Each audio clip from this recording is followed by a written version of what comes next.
Kuma Murang'a kũngĩ ngwatanĩro ya IPOA ĩrĩa ĩrũgamĩrĩire mĩthiĩre na mĩgendere ya maabitha a borithi nĩ yanjĩrĩirie ũthuthuria wa ngero ĩrĩa ĩronekanire kũrĩa kaunti-inĩ ya Nakuru kũrĩa rithathi ya mũcinga wa mũborithi ĩrarathire na kũraga mũrutwo na gũtiga ũngĩ na nguraro.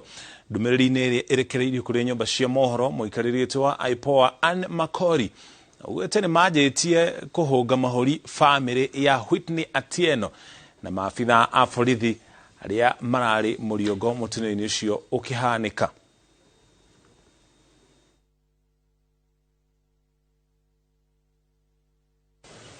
Investigation imeanza.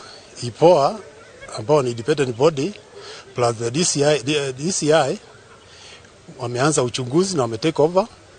Uchunguzi unaendelea, tujue hata hao waliumia, kama waliumia na nini, na kama kuna kitu pengine wa officer alifanya ambapo alifanya kinyume ya sheria.